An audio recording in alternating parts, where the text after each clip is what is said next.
Assalamualaikum warahmatullahi wabarakatuh. Perkenalkan, nama saya Riani Asnyanti dengan NIM 5012006068.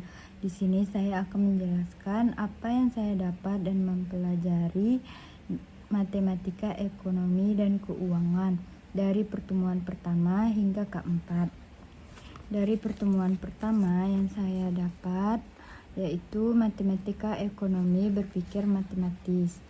Untuk dapat mengendarai mobil, harus belajar menyupir. Untuk dapat supir mobil yang baik, dia perlu pengetahuan. Matematika merupakan sarana pendekatan untuk menganalisa. Kesimpulan yang pertama, matematika merupakan pendekatan bagi ilmu ekonomi. Yang kedua, pendekatan matematis merupakan mode of transportation, yaitu membawa pemikiran kepada kesimpulan dengan singkat. Pada pertemuan kedua dengan judul Konsep Dasar Matematika dan Bisnis, apa perbedaan antara matematika ekonomi dan matematika murni?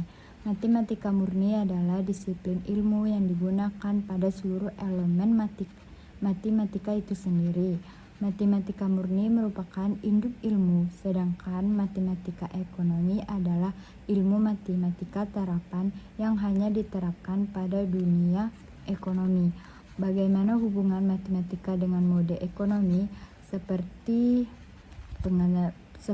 penentuan harga jual, untung dan rugi, bunga pinjaman, pajak, dan lain sebagainya.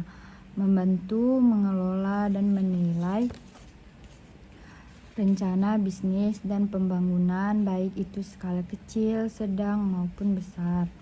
Pada pertemuan ketiga dengan hubungan linear dalam penerapan ekonomi, yang pertama, fungsi linear sangat lazim diterapkan dalam ilmu ekonomi, baik dalam pembahasan ekonomi mikro maupun makro.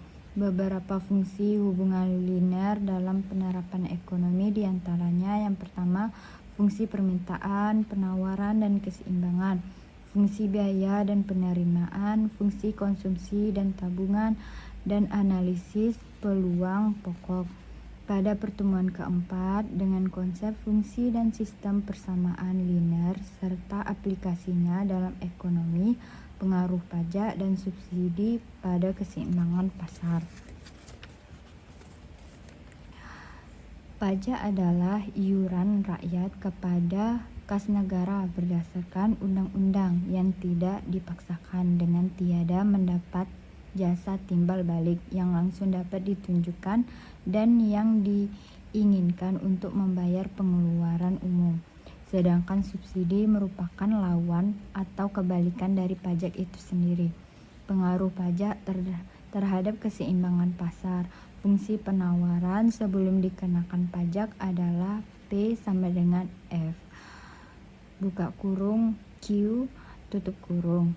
Dan fungsi penawaran setelah dikenakan pajak T per unit adalah P sama dengan F, buka kurung, Q, tutup kurung ditambah T. Maka keseimbangan pasarnya adalah dengan memecahkan fungsi persamaan penawaran sebelum dan setelah dikenakan pajak itu sendiri. Baiklah, sekian dari saya. Terima kasih. Wassalamualaikum warahmatullahi wabarakatuh.